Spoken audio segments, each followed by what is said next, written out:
are here. I wanted to do a little bit of a story time for you guys because we have had a wild, wild time here. So the buck in the back, this is Tungo Nigerian buckhead. He came to us because last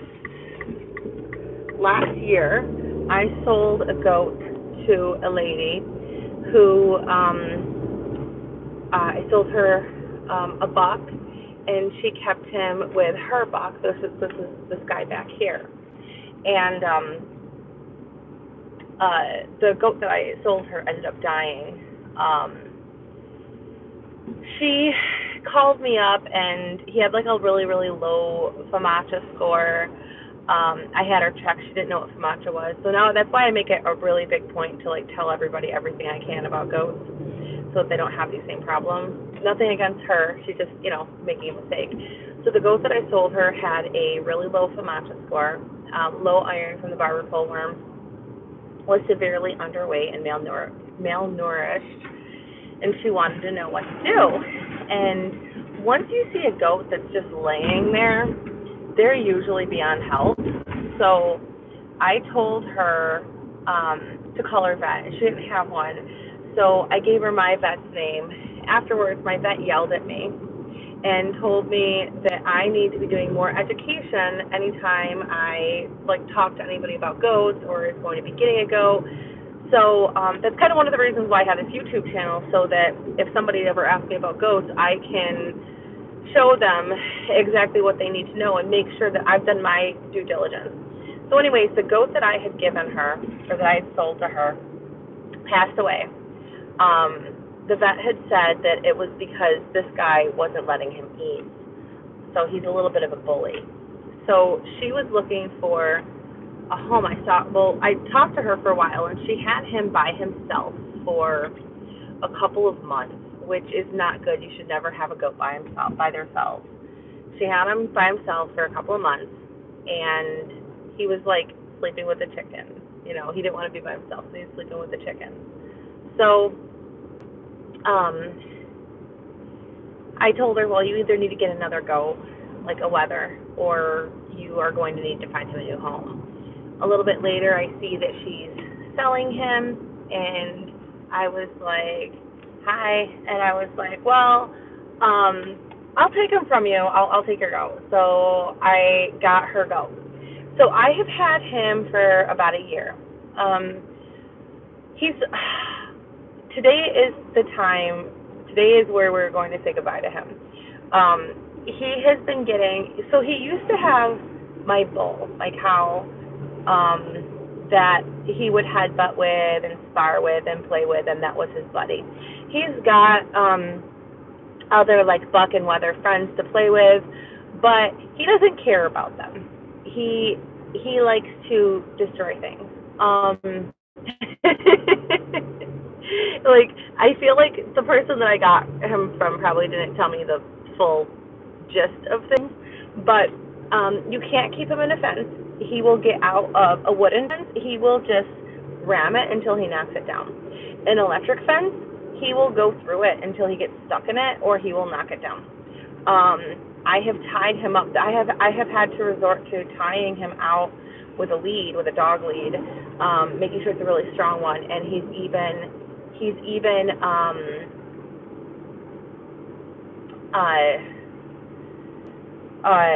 broken some of the leads off. You can't see it, but on his collar you will see that he's got the end of a lead there.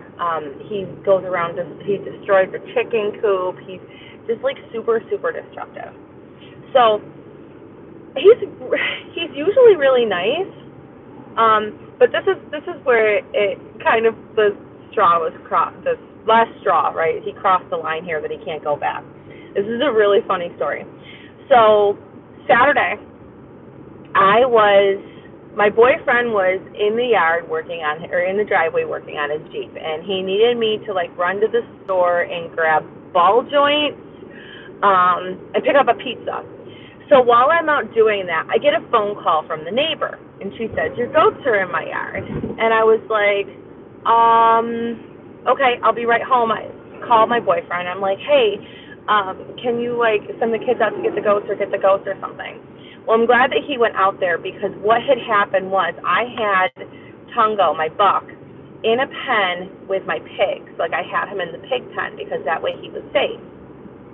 And everybody was like, you know, away from anything that would cause them danger, right? Well, he had knocked down the pig pen, knocked down the doors to the pig pen. Mind you, my full-grown, 18-month-old Holstein steer never did anything like this, right? So, and when I say steer, I mean he was a bull. He was still intact. So he knocks down the door, and all the pigs get out.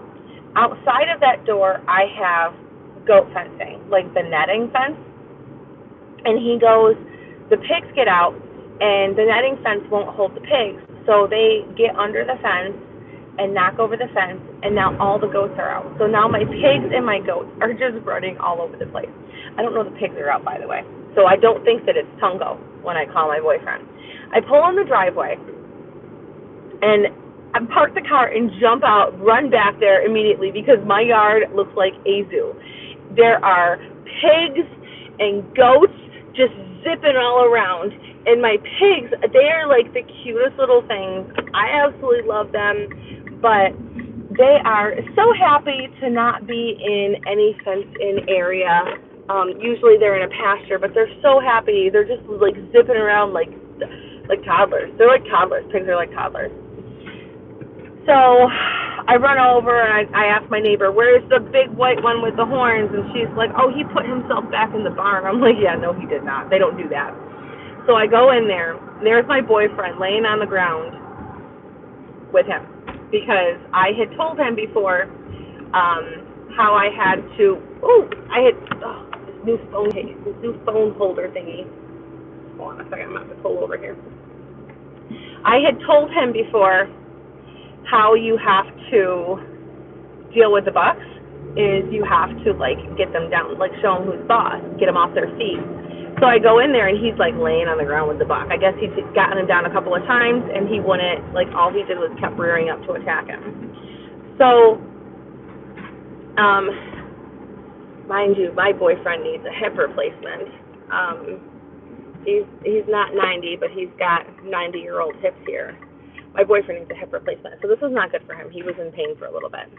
I think we're gonna go like this. I literally just got this thingy and okay. Let's see here. Greetings, sending love from Las Vegas. Hi, Avon. Hi, Christopher. Only care about you, Hannah. Who's Hannah? I don't know who Hannah is. That's not me. Okay. So, he's laying on the ground with my goat, and he's like, oh my God, I'm so mad, I hate him, and I'm just like, oh, I deal with this every day from him. And then I kind of realized, like, okay, I shouldn't have to deal with this every day from an animal. He's aggressive, he's a turd. I mean, there's times where he's really, really sweet, and he will rub his pea face all over me, because that's what bucks do. They rub their pea faces all over you. But now I'm just like, yeah, I shouldn't have to deal with this. So he's going to his new home. I don't think that,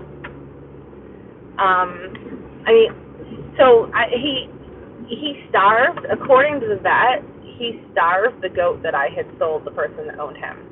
So, like, he already wasn't, like, good there. But, yeah. So, Tungo, Nigeria, Buckhead is leaving. This is actually the second time I've had him in my car to do this. By the way, it's